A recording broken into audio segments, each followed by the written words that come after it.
saya Muhammad Aris Hidayat akan mempresentasikan dinamis moralitas dalam olahraga. Dimensi moralitas dalam olahraga. Konsep dasar perkembangan moral. Studi perkembangan moral. Perkembangan moral adalah proses dan melalui proses itu seseorang mengadopsi nilai dan perilaku yang diterima oleh masyarakat. Pada dasarnya, seorang yang dikonsisten mengkriminalisasi normal dipandang sebagai seseorang yang bermoral.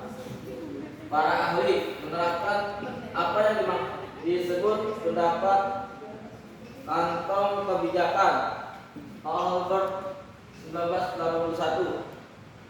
Teori ini percaya bahwa seseorang mencontoh perilaku orang lain sebagai modal atau tauladan yang ia nilai memiliki sifat-sifat tertentu atau yang menunjukkan perilaku berlandaskan nilai yang diharapkan. Untuk memahami moral Albert tahun 1981 dan Rashard tahun 1986 menyatakan bahwa pemahaman moral berpengaruh terhadap motivasi dan perilaku, namun memiliki hubungan yang tak begitu kuat. Hubungan erat pada empati, emosional, rasa bersalah, latar belakang sosial, dan pengalaman. Teori perkembangan moral dikemukakan oleh Harvard menunjukkan bahwa sikap moral bukan hasil sosialisasi atau pelajaran yang diperoleh dari kebiasaan dan hal-hal lain yang berhubungan dengan nilai kebudayaan. Tahapan-tahapan perkembangan moral terjadi dari aktivitas spontan pada anak-anak. Perkembangan moral dipandang sebagai hasil rangkaian stimulus respons yang dipelajari oleh anak, antara lain berupa hukuman dan pujian yang sering dialami oleh anak. Proses perkembangan moral adalah bahwa seorang telah mengalami perkembangan moral apabila ia memperlihatkan adanya perilaku yang sesuai dengan aturan-aturan yang ada di dalam masyarakat. Dengan kata lain, perkembangan moral berkorelasi dengan kemampuan penyesuaian diri individu. Next. Aplikasi penalaran moral dalam olahraga. Masalah yang sering terjadi dalam kegiatan olahraga adalah banyak pelanggaran yang dilakukan baik oleh atlet, pelatih, maupun masyarakat luas. Perilaku tersebut ada yang sudah direncanakan sebelum, ada yang spontan karena tidak dapat mengadilkan emosional, ada pula yang dilakukan tanpa disadari dan tiba-tiba masuk ke dalam perkelahian massal dan sebagainya. Contoh proses tersebut tidak akan terjadi apabila seluruh pelaku olahraga dapat memahami dan mengaplikasikan penalaran moral dalam olahraga. Berikut ini ada 3 sub bagian dari penalaran moral, yaitu 1. Kesadaran untuk bermain sportif. Dalam sebuah pertandingan sepak bola, sejak awal pertandingan pemain A berniat untuk mencederai pemain lawan yang komplit. Apa yang diketahui sebagai suatu yang baik boleh jadi bertentangan dengan kepercayaan yang telah melekat pada diri pribadi seseorang. Next. Udah ini belum? Udah kayak gitu. 2. Mengetahui, menilai dan berbuat. Penalaran dan pertimbangan moral selalu berlandaskan pada apa yang kita yakini atau percayai mengenai diri kita, masyarakat, dan orang lain di sekitar kita. Inilah yang disebut penilaian moral. Tahap penalaran dan pertimbangan nilai moral ini pertanyaan apa yang terbaik bagi saya? Apakah kemenangan di atas segalanya? Apakah proses lebih baik daripada hasil? Apakah ada hal lain yang lebih penting daripada kemenangan? Pertimbangan moral yang memberlakukan nilai tertentu berkaitan langsung dengan tempat pengendalian diri dan kesadaran bahwa kita terbuat terhadap orang lain. Adapun berbuat atau tindakan moral perilaku yang nampak, yang dinyatakan dan sejalan dengan sistem nilai yang dianut. Next. 3. Implikasi dalam praktik. Sampai di sini muncul pertanyaan pokok terkait dengan ketiga faktor di atas: mengetahui, menilai dan berbuat. Bagaimana penerapan ketiga faktor tersebut dalam situasi olahraga?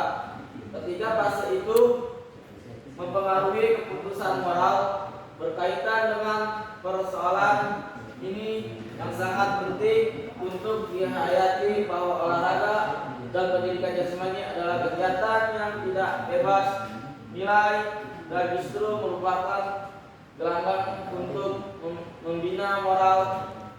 Coba banyakkan, meskipun Anda tidak pernah bermain golf, namun perlu dipahami kegiatan olahraga itu merupakan sebuah cabang olahraga yang benar-benar menuntut sportivitas.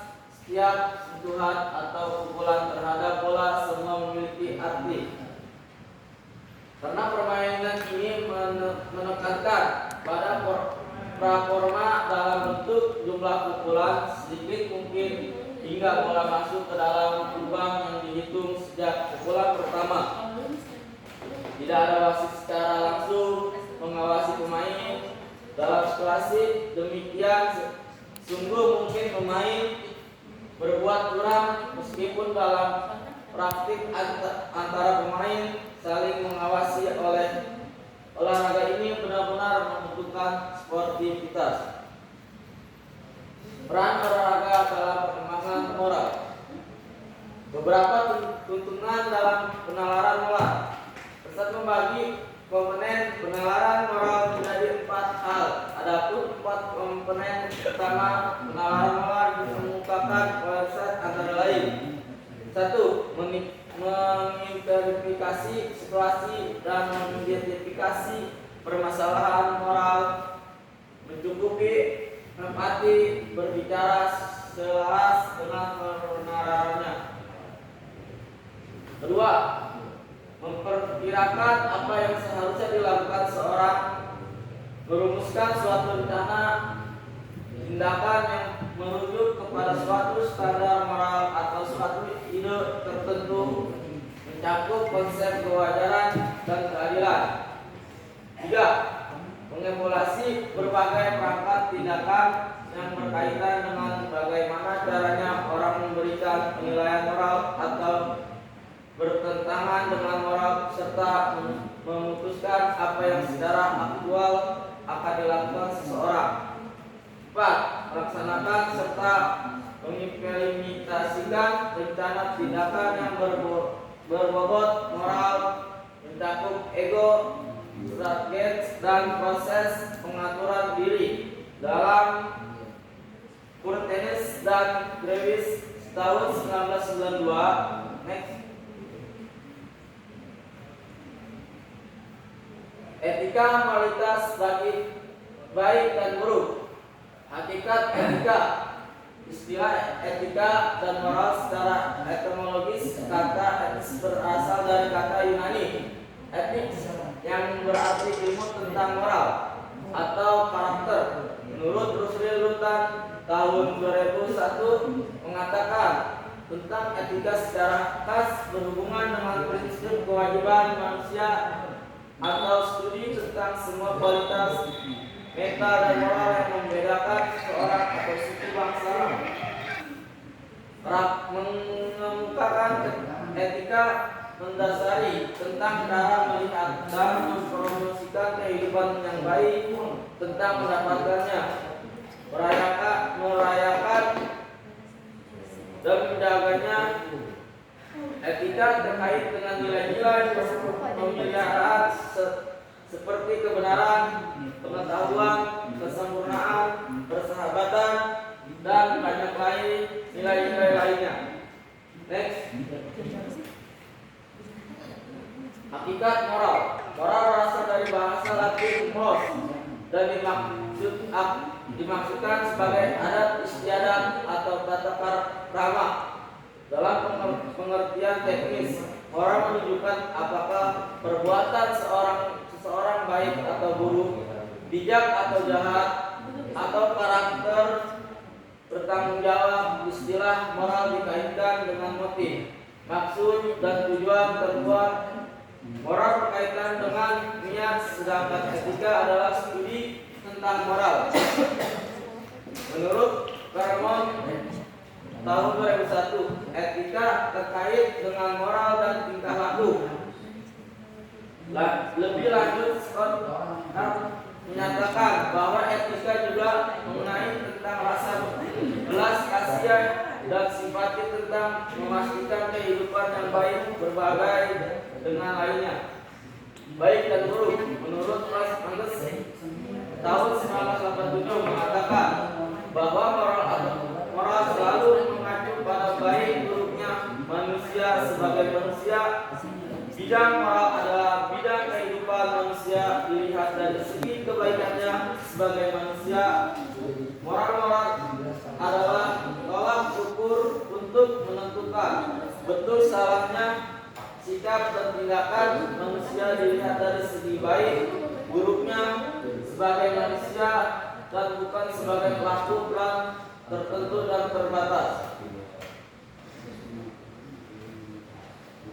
Thank you. Terima kasih. Assalamualaikum warahmatullahi wabarakatuh.